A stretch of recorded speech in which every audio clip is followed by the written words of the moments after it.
first, let me introduce myself. My name is Deborah Ann. I live in Middle Tennessee, although I am from Memphis. I am a person who uses a wheelchair, a walker, a cane. Let's see if I can see. Oh, here's one of my walkers. And I have a walker, which I also use as a flagpole because I will twirl it sometimes. And I am obese. I use a walker. I use a wheelchair. I have a home care worker. I have gout, lymphedema, lipedema, even though, but I thought I had lymphedema at first, but turns out it's lipedema and carpal tunnel. And I have a website and I call it Lose Weight With Me. And the reason is because, honey, I need support and help and sharing of my journey.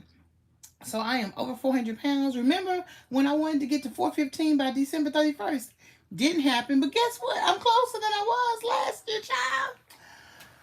And I'm just here to share the journey. So you have seen me exercise and swim. You've seen all my business, Lord have mercy, Jesus. And you have seen me struggle. You've seen me work on my walking. You've seen me in my power wheelchair. You've seen me work on my manual wheelchair. You've seen all of that.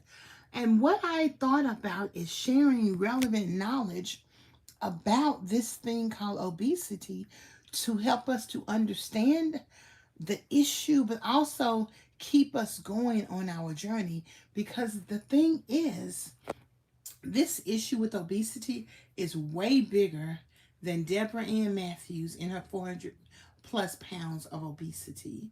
It's way bigger than you. There are 100 million people in the United States who are obese.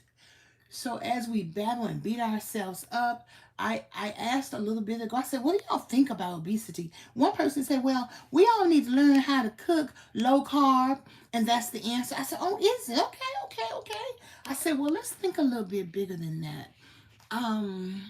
Were people as obese 60, 70 years ago?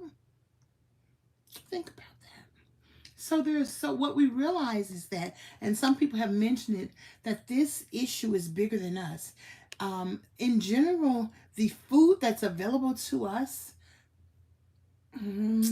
there's something about it. Look about, I live in a city I could walk if I wanted to 10 to 15 places.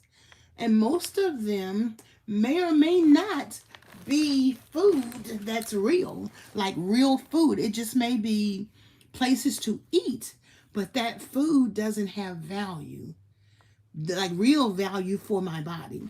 So I actually wanted to kind of give a little overview, and I'm not going to stay long, but I found some statistics because that's the other thing. I'm a liberal arts babies. And what we liberal arts babies do is we read and talk about what we read. That's how we used to do on the hill. Y'all see my big old knee, but that's a beautiful knee. Honey, I've been putting Vaseline on, been Vaseline my knee up because I'm going to go to the movies. So, and my dress is not this short. It just looked this short when I sit down. But baby, I am getting ready to, got baby powder everywhere. You ain't raised right if your mama didn't baby powder your butt, honey. So you got to get back to best practices, baby powder that butt. So I am getting ready to talk about Black men and women. We also call ourselves African American men and women and obesity. I got some new research. So I really wanted to come on and share that and get your opinion and your insight. So if you're on, could you please hit the like button? This is my electrolytes. Sometimes this is great value brand electrolytes, kiwi, strawberry. Sometimes what happens when we're drinking water, the water in and of itself needs a little help getting through our cells, and you can do that by putting electrolytes in your water. If you're going to fast and not eat, you got to have electrolytes because you got to get minerals. Even if you're not physically getting food, you have to get minerals. So we want to make sure that we share that type of information.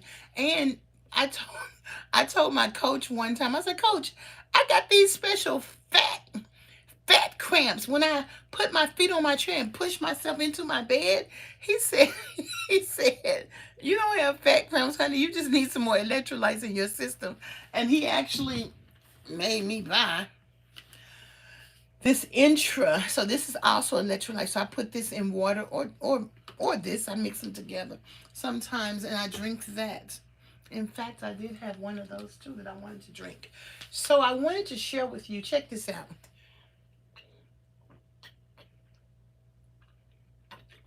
And it's easier for me to get water when I'm doing something else. I wanted to share with you this information on Rethink Obesity.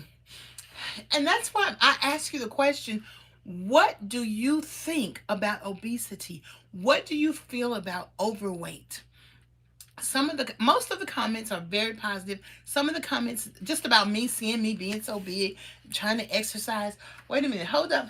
Hold up. Wait a minute. Hold up. Okay. Look right there. Okay. I'm just going to point right here and I'm going to ask you to put in the comments what you see. Look right here. Just look at it. What do you see? I put a little Vaseline on it. Just look right there. What do you see right there? Look. You gotta look. Look big. Okay then. Now this one on this side is not so much. But that side, I got one of those. Hold up. Wait a minute. So let me talk to you about my topic here. Okay, have you considered the impact that overweight and obesity may have on African Americans, Black people, Black Americans? So out of five Black women, four of us are overweight or obese. 3 out of 5 Black men are overweight or obese. So what do you think about that? And these are for people over 20 years of age, over 20. Okay, so have you thought about the cultural factors that may influence patients with weight gain and weight regain? Because y'all know we lose some weight now. Weight gain and weight regain. Some of the culture factors include food. Here's a sweet potato right there. I haven't eaten it for 2 days. I don't want that sweet potato because it ain't baked with sugar and butter. But it's good when it's hot. But I have to be in the mind frame of eating that. I don't feel like eating no salad. I like salad. It ain't that I don't like it. I just don't feel like it. Body image. For a long time, we used to hear that Black people are bigger. I always was still exercising, but we would hear that. That, oh, we like a little junk in our trunk. And we still say that. And even in Africa, recently, one of my African friends said to me, in Africa, we don't care if you're bigger. We care about as long as you're helpful, as long as you're healthy, as long as you can get around and do things. So that's body image and culture, and then stress. It says people from certain ethnic populations may experience high level of stress, and stress can contribute to weight gain. Yes, European Americans, y'all stressing us out. So what it does is it asks us to consider the culture. I remember meeting a guy when I was young and up with people who was from, when the people who live in with like Chicago, but to the left of Chicago, Minneapolis, those are German people. That's why there's beer that comes out of there. That's why beer that comes out of St. Louis, Anheuser-Busch, and they're also meat people. So I met a young man. He said when he was a little teenager, he stopped eating meat because he was getting so fat. His parents, they own a butcher shop. So what they gonna do? Feed their children? And when he stopped eating meat, they thought something was wrong with him, and he ultimately became a bodybuilder. So think about how our culture, the way we communicate and affiliate around food, and our body image affects us. And it's not everybody. There are some people who have, they have what we would call standard size bodies. And then there's those of us who have obese bodies. And how does that affect, how is it affected by the culture? Certainly the Southern culture, certainly, and this is a fact, Jack, in the 70s, the state of Mississippi in the 60s, the federal government had started these food programs where they gave out canned foods and sugar. I don't know what they gave out, flour. I don't know, whatever they gave out. But the state of Mississippi wouldn't take it. After people left the cotton fields, it left all the people, the kids, hungry because you were not being given. They were robbing you of your money anyway, picking cotton. But then, people had beans. They cooked. They planted their own gardens. But then, when people started leaving the cotton fields, they got away from planting their own food. So kids were starving. And in the state of Mississippi, Mississippi wouldn't take the federal program dollars that would elevate black people to middle class until President Johnson came and did a tour. He was invited by the lady who operates the Children's Defense Fund, and he came down, and once he toured the state of Mississippi and saw the poverty, then Mississippi took those federal funds, and those federal funds gave opportunities for black people to work in those transition positions, in those clerical positions, elevating us to middle class, and then we're able to feed our children.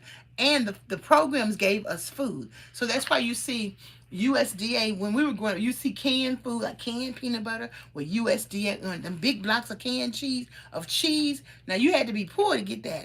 But then the people who weren't poor, we probably give them something too, because that was some good cheese. And that type of thing, powdered milk. So think about that. And even in today's world, people are working but don't have enough. So what do? We cook food out of beans, flour. My mother would make homemade biscuits and salmon, and we used that big old syrup. That's when I knew that the next weekend, Mama was going to the grocery store, because we only ate that when we didn't have nothing else to eat in the house. But baby, it was good. Matter of fact, I might need to get my home care worker to make me some. And I find myself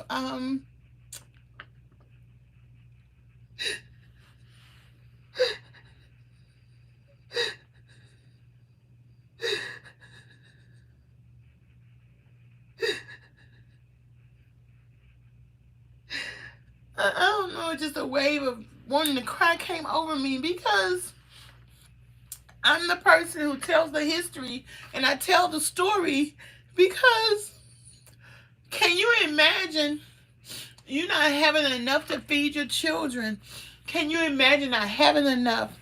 And y'all know it's hard when you have children, you have a husband who's out there trying to work. My dad would go, once they left the cotton fields and all that, my dad would work at the gas station. In those days, they would feed the person who was working. So he wouldn't eat. He would wrap his plate up. And they said, "Why you not eating?" He said, "Because I got a wife and a baby. And I'm going to take this food to them."